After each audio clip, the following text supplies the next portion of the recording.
La tension monte après que Globo a révélé la liste des Brésiliens sanctionnés pour des liens présumés avec le PCC, tandis que la direction de la police fédérale réagit et transforme une opération internationale contre le crime organisé en une crise politique au Brésil. Dans le communiqué, le département du Trésor des États-Unis qualifie le PCC de plus grande organisation criminelle transnationale de l'Occident. Et il accuse l'organisation d'utiliser le système financier américain pour blanchir l'argent du trafic. Les sanctions annoncées aujourd'hui visent 2 citoyens brésiliens et 4 entreprises. Victory Trading, Intermediação de Negócios, Cobranças e Tecnologia. Pix Wave Soluções de Pagamentos. Wave Construções Econômicas. Inteligentes. Touches Bazesa, São Paulo. La 4e entreprise est Avenidas Flutuantes Unipessoal, enregistrée au Portugal. Selon le Trésor américain, elles sont toutes contrôlées ou gérées par Vitor Henrique de Oliveira Chimada. Et elles étaient utilisées pour donner une apparence de légalité aux mouvements financiers et compliquer l'identification de l'origine des fonds. Le gouvernement américain affirme que Chimada est un maillon essentiel entre les agents du PCC en Floride et les trafiquants de drogue étrangers. Les sanctions touchent également Estela Henrique de Oliveira, présentée comme une parente de Chimada. Elle serait responsable de la collecte et de la logistique de l'argent du trafic.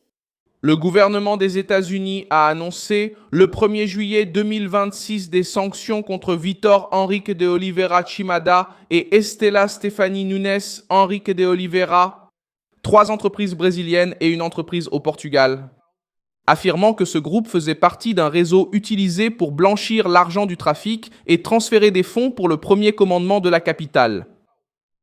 La structure dirigée par Chimada aurait blanchi plus de 30 millions de dollars pour le PCC en Floride, soit l'équivalent de plus de 150 millions de réais de l'argent qui revenait au Brésil par le biais de transferts de crypto-monnaies. Le gouvernement américain a bloqué les biens de Vitor Chimada, d'Estela de Oliveira et de leurs entreprises aux États-Unis et a interdit aux Américains d'effectuer des transactions avec les personnes visées. Il a aussi décidé que les institutions financières étrangères ayant d'importants liens commerciaux avec des personnes sanctionnées pourront également être sanctionnées. L'information a pris une importance nationale parce que le journal national a diffusé la liste des personnes visées et a montré que Washington considère le PCC comme la plus grande organisation criminelle transnationale de l'hémisphère occidental. L'affaire est devenue encore plus explosive lorsque Tarcísio de Freitas s'est félicité de la mesure et a déclaré que toute sanction contre des personnes liées au PCC est la bienvenue. Je pense que tous les efforts pour lutter contre des organisations comme le PCC doivent être faits. Imaginez, le PCC est déjà installé dans au moins 11 États américains. Il existe des cellules du Primero Commando de la capitale aux États-Unis. Il ne faut pas laisser cela progresser. Oui, ces gars blanchissent de l'argent d'une façon ou d'une autre. Quelqu'un facilite l'entrée et la sortie. Il faut surveiller ces flux d'argent et utiliser le renseignement pour cela. Et ceux qui flirtent avec le crime méritent d'être punis. Pendant ce temps, André Rodrigues, directeur général de la police fédérale, a affirmé que les 2 Brésiliens sanctionnés n'ont aucun lien avec le groupe criminel. Le directeur général de la police fédérale, André Rodrigues, a nié que Vitor Henrique de Oliveira Chimada et Estela Stephanie Nunes Henrique aient des liens avec le premier commandement de la capitale, contrairement à ces allégations du gouvernement américain.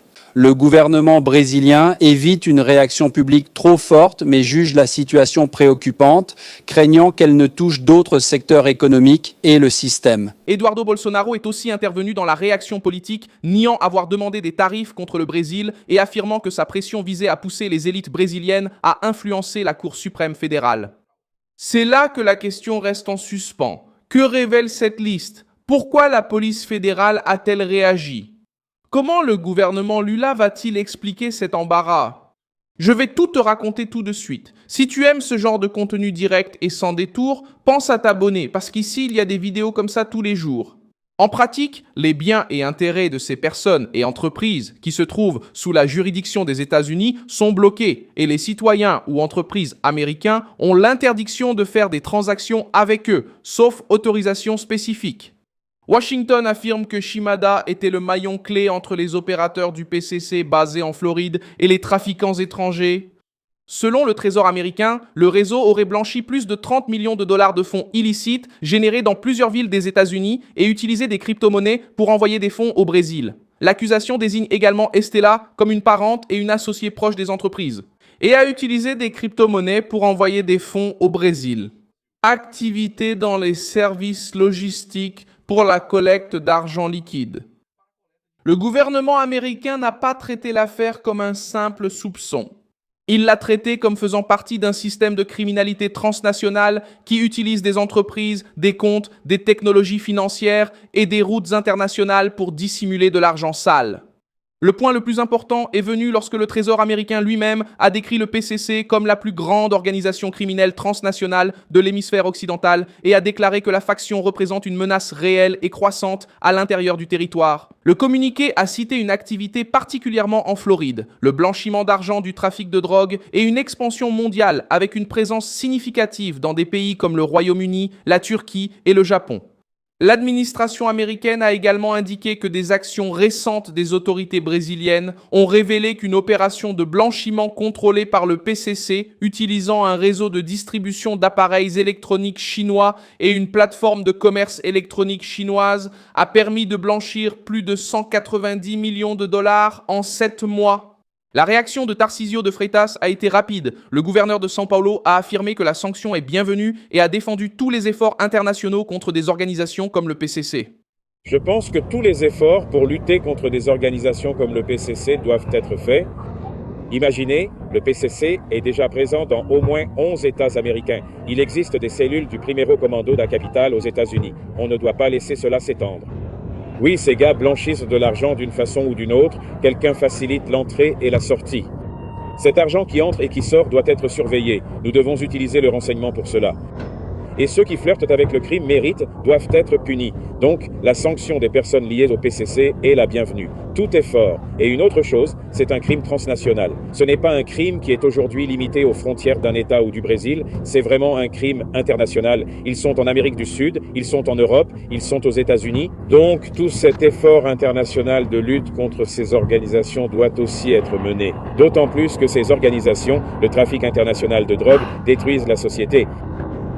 Si l'on regarde le nombre de crimes liés au trafic, c'est impressionnant. On constate que la grande majorité des homicides commis le sont à cause du trafic de drogue.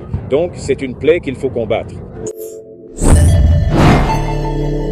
Il a dit que la faction n'est pas limitée aux frontières brésiliennes et a mentionné sa présence dans au moins 11 États américains, ainsi que des activités en Amérique du Sud et en Europe.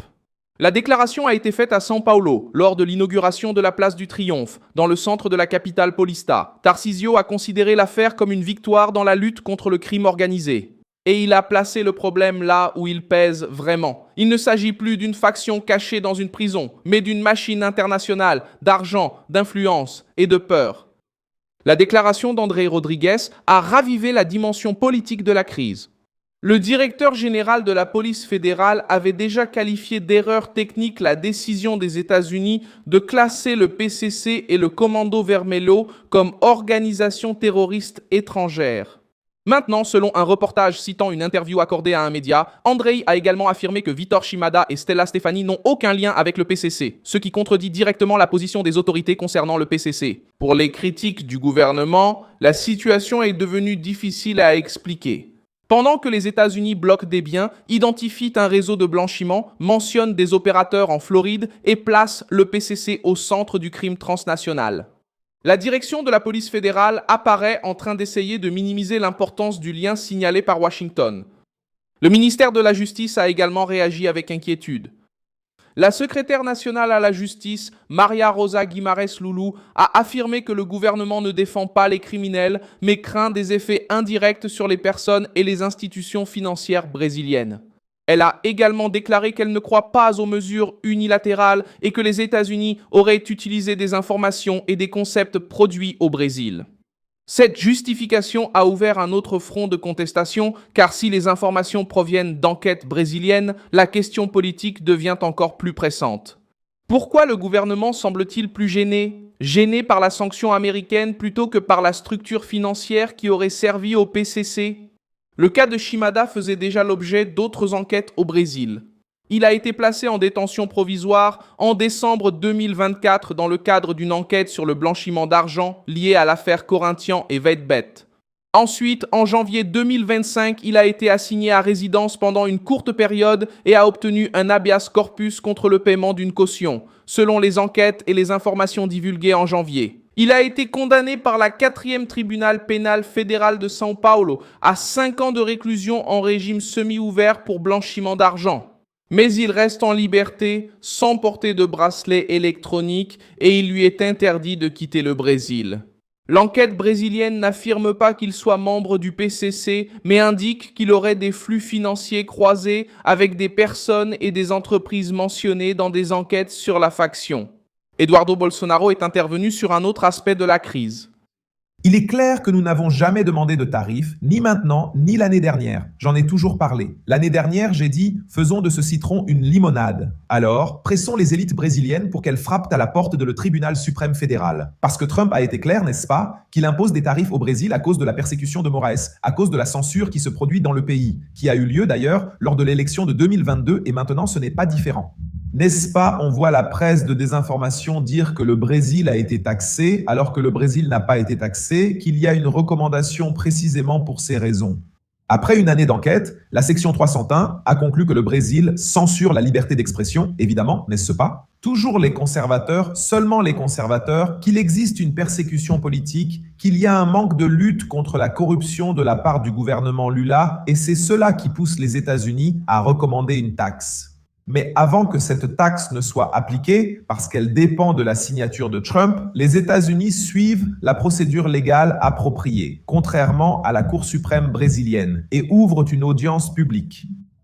Il a nié avoir demandé des taxes contre le Brésil et il a affirmé que sa remarque sur le fait de transformer un citron en limonade était une façon de faire pression sur les élites brésiliennes pour qu'elles frappent à la porte de la Cour suprême fédérale. Et le point déterminant est le suivant. Avant même de parler, Flavio marque déjà un but pour le Brésil. Quel est ce but? Il a réussi à être attentif et à avoir l'énergie de traverser l'océan pour venir défendre les Brésiliens afin qu'ils ne soient pas taxés, alors que le gouvernement Lula n'a absolument envoyé personne. Autrement dit, ce que nous avons toujours dit est maintenant concrétisé. En coulisses, Lula ne fait rien parce qu'il souhaite cette taxe.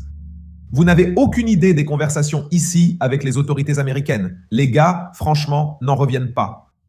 Les États-Unis enquêtent, de nouveaux éléments apparaissent, mais quand Lula rencontre Trump, personne n'en parle.